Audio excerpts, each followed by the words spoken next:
Hello students, welcome to my channel. आज हम करेंगे एक्सरसाइज 4.1 का क्वेश्चन नंबर 2।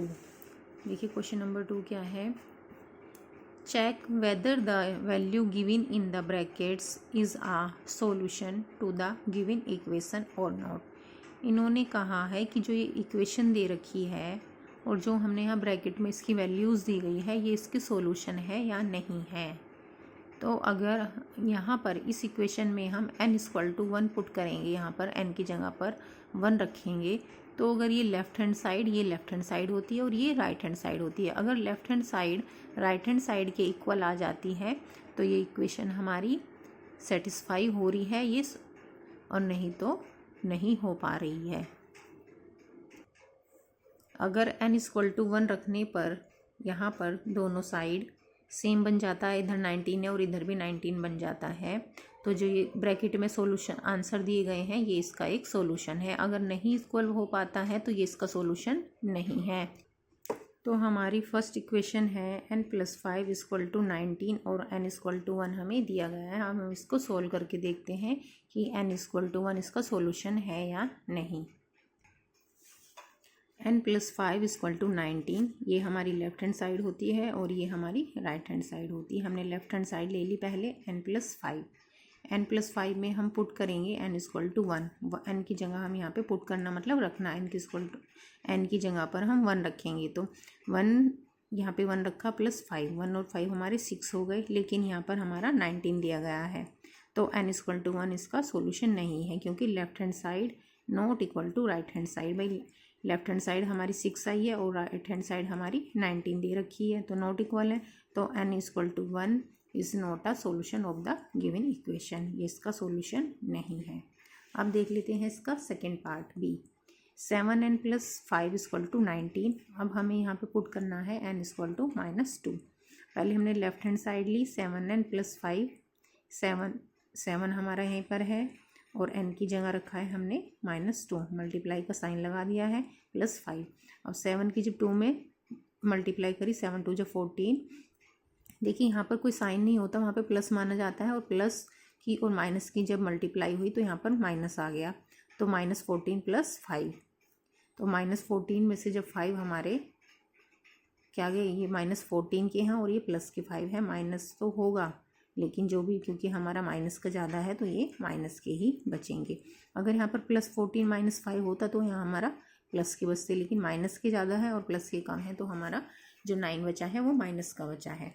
अब हमारी जो यहाँ पर लेफ़्ट हैंड साइड वो आई है -9 और राइट हैंड साइड हमारी 19 है, तो क्या दोनों इक्वल नहीं है। Left hand side is not equal to right hand side, तो n = -2 is not a solution of the given equation, ये इस इक्वेशन का सॉल्यूशन नहीं है। अब हम करते हैं इसका सी पार्ट। देखिए सी पार्ट में है 7n+5 = 19 है, हमें यहाँ पुट करना है n = 2। लेफ़्ट हैंड साइड हमने ले ली 7n+5, तो पुट n = 2। n जब हमने 2 पुट करा, 7 × 2 + 5, 7 की और 2 की मल्टीप्लाई करी 14 + 5 हमारा आ गया 19। ठीक है, तो लेफ़्ट हैंड साइड और राइट हैंड साइड हमारी इक्वल आ गई। देखिए यहाँ पे भी 19 है और यहाँ पर भी हमारा 19 था, ये लेफ़्ट हैंड साइड आई है और ये राइट हैंड साइड है, तो क्या हो गया, दोनों इक्वल आ गए हैं। तो n = 2 is a solution of the given equation, तो ये जो गिवन इक्वेशन है ये उसका सॉल्यूशन है, क्योंकि दोनों लेफ़्ट हैंड साइड और राइट हैंड साइड हमारी इक्वल आ गई है। अब मूव करते हैं हम इसके पार्ट डी पर।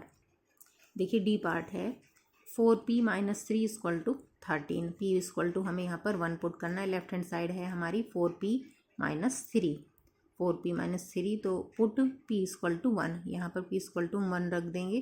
4 × 1, 4 की हमने मल्टीप्लाई कर ली 1 में और -3, 4 × 1 = 4 और -3, 4 में से जब 3 माइनस करा तो 1 आ गया है। ठीक है, लेफ़्ट हैंड साइड हमारी 1 आ गई है और राइट हैंड साइड हमारी 13 है, तो left hand side is not equal to right hand side.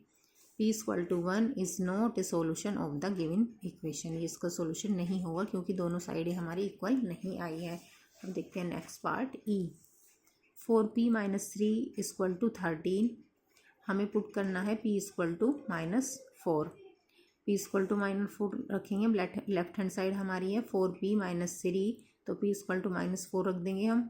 4 multiply p की जगह रखेंगे -4 - 3, तो 4 4 जा 16, ये आ गया हमारे माइनस, और ये हो गया हमारा -3। तो 16 - 3, ये भी माइनस के हैं और ये भी माइनस के हैं, तो दोनों क्या होते हैं, माइनस माइनस प्लस हो जाते हैं, होते प्लस है लेकिन साइन माइनस का ही रहता है, तो यहाँ पर माइनस ही रहेगा। और 16 और 3 हो गए हमारे 19।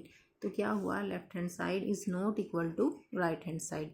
p equal to -4 is not a solution of the given equation. ये इस इक्वेशन का सोल्यूशन नहीं है क्योंकि दोनों साइडें इक्वल नहीं आई है। अब हम वो करते हैं इसके लास्ट पार्ट f पर। 4p - 3 इक्वल टू 13, तो हमें पुट करना है यहाँ पर p equal to 0। Left hand side हमने ले लिया है 4p - 3, तो पुट p इक्वल टू 0। यहाँ पर हम p इक्वल टू 0 पुट करेंगे, तो 4 की मल्टीप्लाई हमने 0 में कर ली, तो -3। जब 4 की मल्टीप्लाई 0 में करी तो 0 आ गया और उसको हमने -3 कर दिया, तो -3, तो ये आ गया है हमारा -3, क्योंकि 0 में से कुछ भी सब्सट्रैक्ट करेंगे तो वो माइनस ही रहेगा, -3। ठीक है, 0 में कुछ भी ऐड करो या सब्सट्रैक्ट करो वो नंबर सेम ही रहता है। तो यहाँ पर हमारी लेफ्ट हैंड साइड -3 आई है, लेकिन यहाँ पर राइट हैंड साइड हमारी 13 है। Both are not equal, left hand side is not equal to right hand side. p equal to 0 is not a solution of the given equation. ये इस given equation का solution नहीं है। तो I hope आपको ये क्वेश्चन समझ में आया होगा। ये क्वेश्चन यहीं पर फिनिश होता है। इसी तरह के और क्वेश्चंस प्राप्त करने के लिए please like, share and subscribe my channel. Thank you.